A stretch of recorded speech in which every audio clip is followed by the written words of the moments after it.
Good morning. Welcome to all. This is Arvind Kumar Jha, teacher of Jnana Bharati Public School, Lakshmi Sagar, Darbhanga. Today I am going to teach you about a chemical reaction in chemistry. Here, first of all, we have to know about what is chemical reaction and how can we recognize that this action is known as a chemical reaction or not. We observe in our daily life, there are so many works which we observe surrounding us. That as for example, we observe some foods cooked, some fruits ripen, and some other action, burning of wood, burning of candles, and so many examples we observe surrounding us, and we also observe in our daily life. This is known as chemical changing, and chemical changing, any chemical changing is known as a chemical reaction also. What is a chemical changing? Whenever any action took place and the product which we observe that cannot be come in previous position, as milk to curd.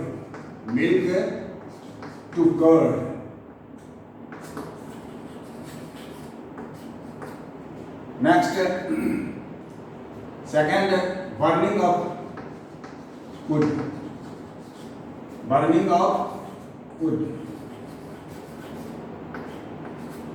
And next, ripening of fruit.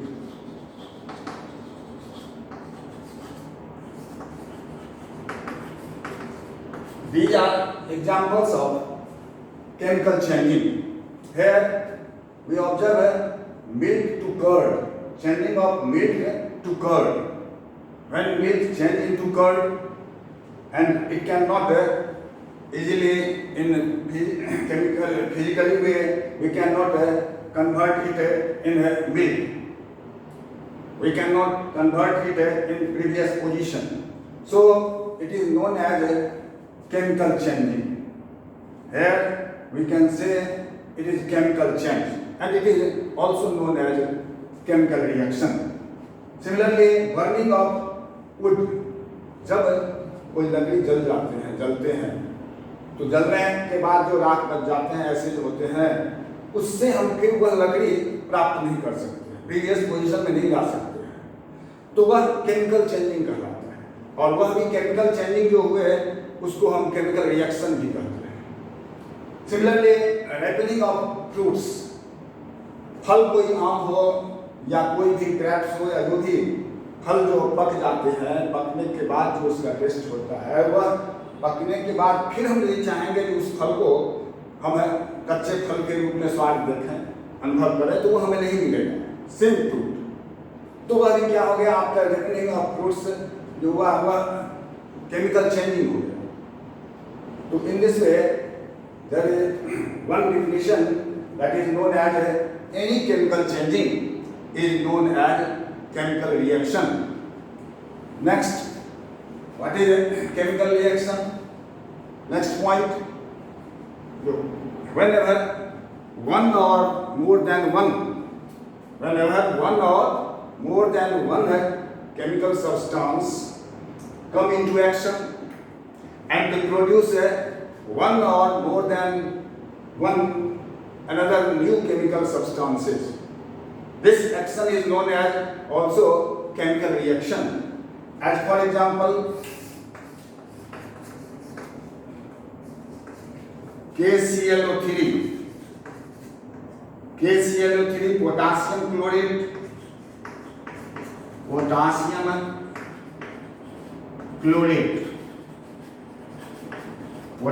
chloride when heated at high temperature, it forms KCl and O2. Here we observe that potassium chloride is single compound, and when it is heated, it produces KCl, potassium chloride, and oxygen gas. Potassium chloride and oxygen gas, two chemical substance.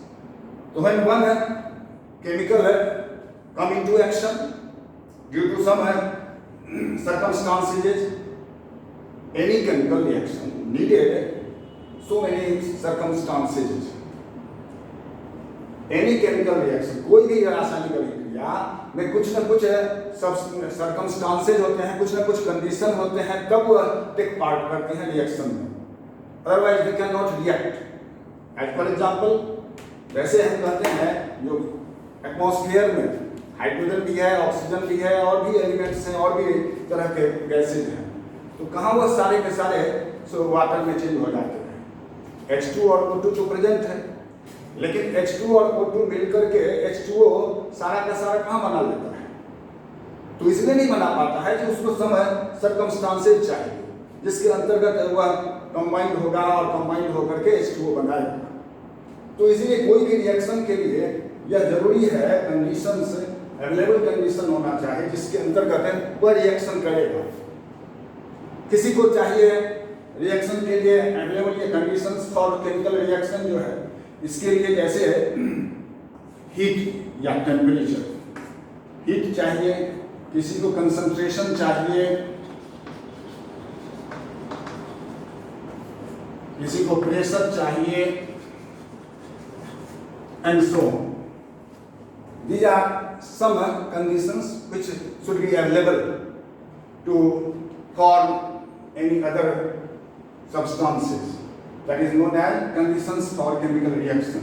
जैसे किसी को चाहिए heat यदि हम नहीं देंगे तो वह रिएक्शन में नहीं आएगा, एक्शन में नहीं आएगा, ब्रेक नहीं करेगा और वह रिएक्शन नहीं कराएगा। जैसे यहाँ एग्जाम्पल है, जो पोटासियम क्लोरेट को जब हीट किया जाता है तो वह पोटासियम क्लोराइड और ऑक्सीजन बनाता है। वैसे यहाँ पर 2KCl और ये बैलेंस कर देंगे तो 3O2, ये 2 इस तरह से बैलेंस हो गया। यहाँ पर बैलेंस करने के तरीका आगे बताया जाएगा। यहाँ पर देख लेंगे 2KClO3 यानी दो मॉलिक्यूल्स किसका, पोटासियम क्लोराइड का जब हीट किया जाता है तो दो मॉलिक्यूल्स पोटासियम क्लोराइड का और 3 ऑक्सीजन का बना। तो ये जो बना, तो इसके लिए हीट अवेलेबल जरूरी है, इतना टेम्परेचर होना जरूरी है, तभी वह रिएक्शन करेगा, वह ब्रेक करेगा और ये पोटासियम क्लोराइड और ऑक्सीजन बनाएगा। कहीं कहीं जरूरत होता है कंसंट्रेशन का। कंसंट्रेशन मतलब सांद्रण, कंसंट्रेशन मतलब हुआ जो किसी चीज में जो सॉल्वेंट है उसमें सॉल्यूट की मात्रा सॉल्वेंट से अधिक हो तो वह कंसंट्रेट कहा जाता है, और उस कंसंट्रेट को लेकर के रिएक्शन तेजी से होती है, रिएक्शन जल्दी होते हैं। तो कंसंट्रेशन भी नीडेड होता है केमिकल रिएक्शन के लिए। यह एक कंडीशन हो गया, अवेलेबल कंडीशन होना चाहिए किसी रिएक्शन में। सिमिलरली प्रेशर भी जरूरी होता है, कहीं कहीं प्रेशर से भी रिएक्शन होते हैं, come into contact and they form new substances. तो ये what are conditions for chemical reaction, ये हो गया।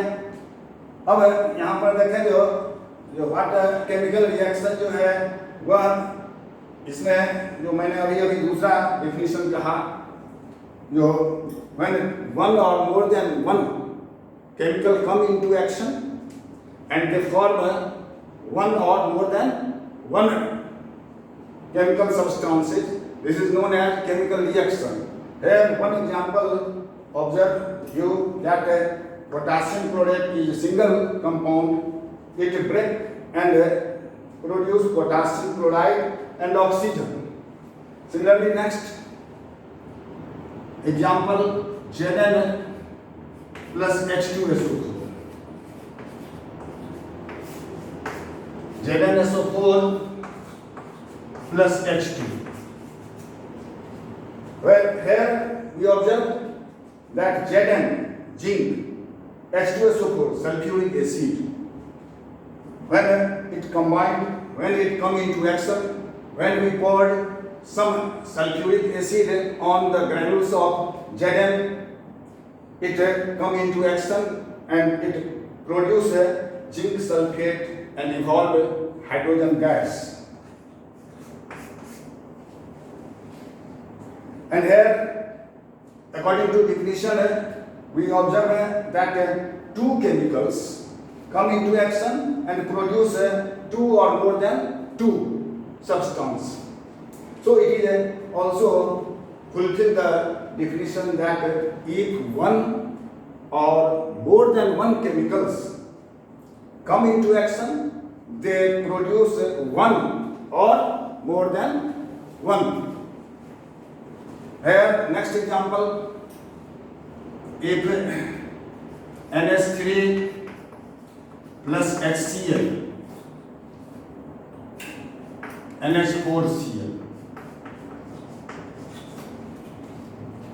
NH3 ammonia, HCl hydrochloric acid gas, ये दोनों NH3 हो गया अमोनिया, HCl हो गया हाइड्रोक्लोरिक एसिड गैस के रूप में, और ये दोनों कम इनटू एक्शन, ये दोनों आपस में जब मिलते हैं, कंबाइंड होते हैं due to some circumstances, then it produce NH4Cl. NH4Cl is known as ammonium chloride, जिसको हम लोग नौसादर भी कहते हैं, सामान्य भाषा में उसको नौसादर भी बोलचाल में कॉमन लैंग्वेज में है। ये अमोनियम क्लोराइड के नाम से जाने जाते हैं केमिकल। तो यहाँ पर हम देख रहे हैं जो दो केमिकल्स मिलकर के एक केमिकल बनाया कंपाउंड, तो यह भी क्या हो गया, केमिकल रिएक्शन का एक example according to definition. Definition जैसे मैंने कहा जो एक या एक से अधिक, तो यहाँ पर एक लिया तो दो बना, यहाँ पर दो लिया तो दो बना, यहाँ पर दो लिया तो एक बन गया। तो यह फुलफिल करता है डिफिनीशन को, जो what is chemical reaction. Second definition ये हो गया। थर्ड में आवे जो तीसरे तरह से भी इसको कहा जा सकता है, जो व्हाट इज केमिकल रिएक्शन। तो उसमें ऐसे हम कह सकते हैं जो केमिकल रिएक्शन क्या है उसमें, तो हम कह सकते हैं जब कोई भी केमिकल कंपाउंड या कोई भी केमिकल सब्सटेंस जब अपना पूर्व का आवरण प्रीवियस बॉन्डिंग केमिकल बॉन्डिंग को ब्रेक करता है, तो ब्रेक करने के बाद वह अदर केमिकल बॉन्डिंग में जाता है और उससे वह नए पदार्थ का निर्माण करता है, केमिकल सब्सटेंसेस फॉर्म होते हैं। तो इस तरह की जो सिचुएशन होती है उसको भी कहा जाता है केमिकल रिएक्शन। जैसे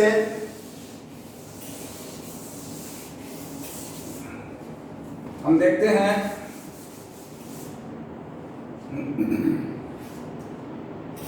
CH4,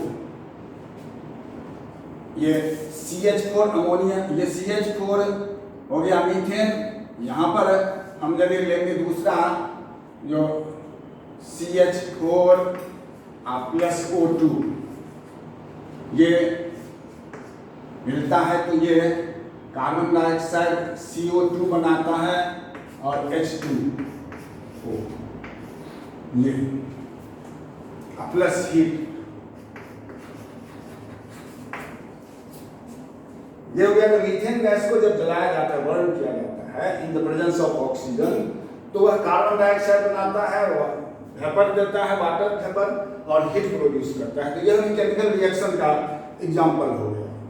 हम दूसरा भी एग्जाम्पल्स देखते हैं। तो यदि इसमें जैसे मान लो जो यहाँ पर हमने C2H2 ये लिखा, और ये C2H2 एसिटिलीन गैस, और दूसरा ये जो C2H2 जब ये कंबाइन होता है तो ये C2H2 3C2H2 में जब बदलता है तो मॉलिक्यूल्स 3C2H2 ये बना लेता है C6H6। ये रिएक्शन जब एसिटिलीन गैस कंबाइन होते हैं तो वह C6H6 बनाते हैं। तो इसमें जो केमिकल बॉन्डिंग होता है वह दूसरा होता है। इसमें होते हैं C ट्रिपल बॉन्ड, ये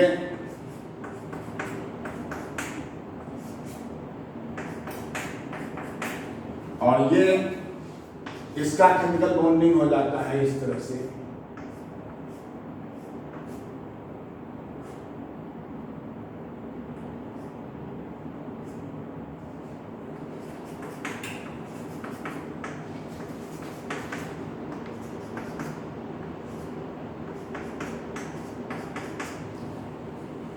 तो ये अलग अलग बॉन्डिंग हो गया। जहाँ एक बॉन्ड अपना प्रीवियस बॉन्ड को ब्रेक किया तो वह क्या हो गया, दूसरे बॉन्ड में आ गया, तो यह भी केमिकल रिएक्शन था। तो इस तरह से इसको रिएक्शन को, केमिकल रिएक्शन को 3 वे में डिफाइन किया जाता है। एक हो गया chemical changing, any chemical changing known as chemical reaction. दूसरा हो गया जो when one or more than one chemicals come into action, they produce one or more than one chemical substance। और थर्ड में definition ये हो गया जो when any chemical substance change their previous bond, they come into another chemical bonding, they are also known as chemical reaction। In this way there are 3 chemical reactions definitions। Here next point, how can we recognize that any reaction is happening or not? Next point है जो how can we recognize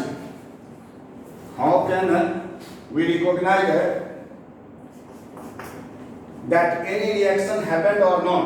इसका मतलब हुआ जो हम कैसे मानेंगे, कैसे जानेंगे जो कोई रिएक्शन हो रहे हैं या हुए हैं कि नहीं। इसके लिए कैसे रिकॉग्नाइज किया जाएगा ये रिएक्शन हुए हैं या हो रहे हैं। तो इसमें हम रिएक्शन के दरमियान में देखेंगे, ऑब्जर्व करेंगे जो क्या ये सब जो फॉलोइंग पॉइंट्स हैं ये हैपनिंग हो रहा है कि ऑब्जर्व हो रहा है कि नहीं। यदि ये पॉइंट्स सब ऑब्जर्व होंगे तो हम कहेंगे जो any reaction is going to happen. जैसे हमने कहा जो चेंज इन कलर,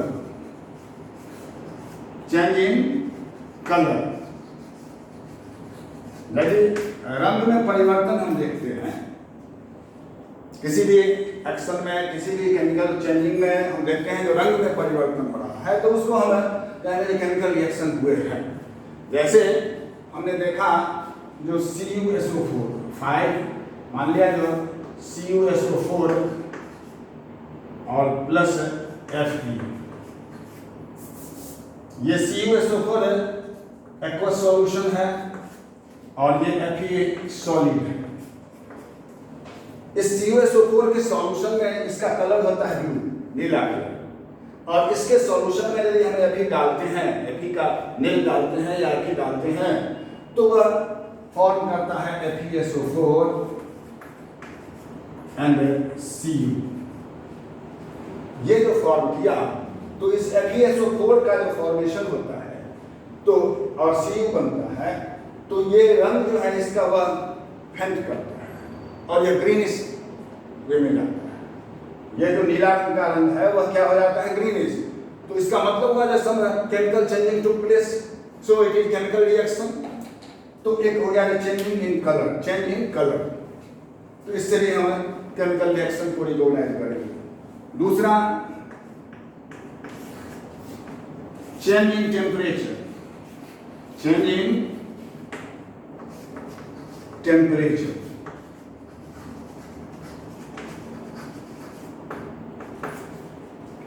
टेम्परेचर में परिवर्तन, टेम्परेचर में किस तरह से परिवर्तन हो रहा है।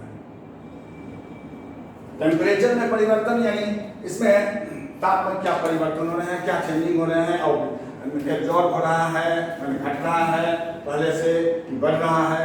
यदि घटता है तब भी वह चेंजिंग कहलाएगा केमिकल रिएक्शन, यदि बढ़ता है तब भी वह केमिकल रिएक्शन कहलाएगा। वह यदि हीट को रिलीज करता है तो वह भी केमिकल रिएक्शन, यदि वह हीट को एब्जॉर्ब करता है और तब रिएक्शन हुआ तो वह भी केमिकल रिएक्शन। जैसे हम मान लो जो अभी लिखे हैं जो CH4 और प्लस O2 और ये CO2 बना प्लस H2O और प्लस हीट रिलीज हुआ। यहाँ हीट जो रिलीज हुआ तो पहले जो टेम्परेचर था उससे अधिक टेम्परेचर हो गया आफ्टर रिएक्शन। तो इसका मतलब हो गया कि हीट रिलीज हुआ और हीट रिलीज हुआ तो चेंज इन टेम्परेचर हो गया। तो ये इसको हम केमिकल रिएक्शन कहेंगे। सिमिलरली यदि कहीं हीट को एब्जॉर्ब करता है, जैसे कार्बन से कार्बन डाइसल्फाइड बनते हैं, C और H2 मिलकर के कार्बन डाइसल्फाइड बनते हैं, तो वहाँ पर हीट का एब्जॉर्बेशन होता है। और हीट एब्जॉर्बेशन हुआ तो उसको कहा जाता है एंडोथर्मिक रिएक्शन, और वह रिएक्शन जो बाद में पढ़ेंगे, और वह केमिकल रिएक्शन जाना जाता है। इसलिए जो हीट एब्जॉर्ब भी हुआ, सिमिलरली ये दो, थर्ड में हमें फॉर्मेशन ऑफ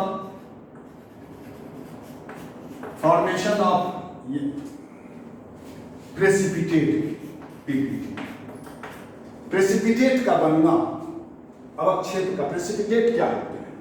प्रेसिपिटेट होते हैं जब दो एक्वस सॉल्यूशन केमिकल का मिलाया जाता है, आपस में कंबाइन कराया जाता है, केमिकल चेंजिंग में आते हैं, तो वह एक दो या एक से अधिक तरह के केमिकल सब्सटेंस बनाते हैं, जिसमें एक ऐसा भी होता है जो सॉलिड स्टेट में रहता है।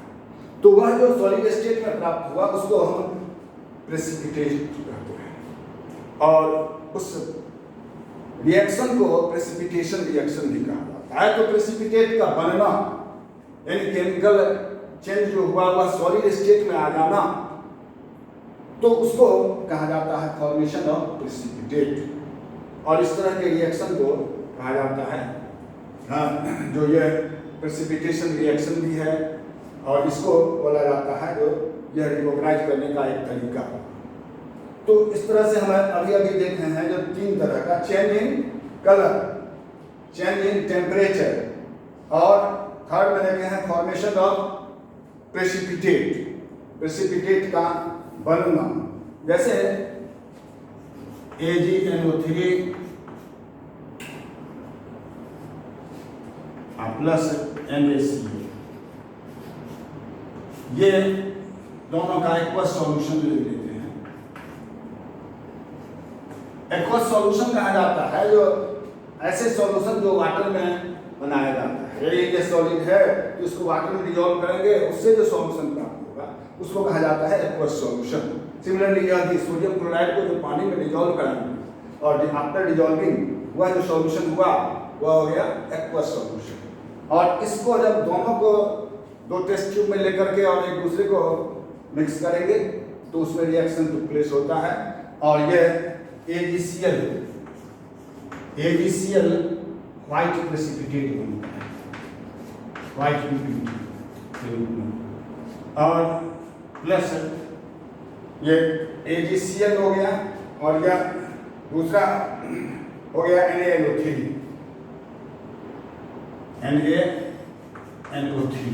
ये भी एक्वस सॉल्यूशन। तो यहाँ जो हम देखें जो ये सिल्वर क्लोराइड का AgCl हो गया सिल्वर क्लोराइड, और NaNO3 हो गया सोडियम नाइट्रेट, ये सिल्वर क्लोराइड का श्वेत अवक्षेप कहा जाता है, व्हाइट प्रेसिपिटेट के रूप में अलग होगा, सेपरेट होगा। तो इसे से भी हम रिकॉग्नाइज करते हैं जो here a chemical reaction happened. So these are the method to recognize any reaction took place or not. Next, the point we can now listen to me. The next point we explain it next day in next class. Thank you.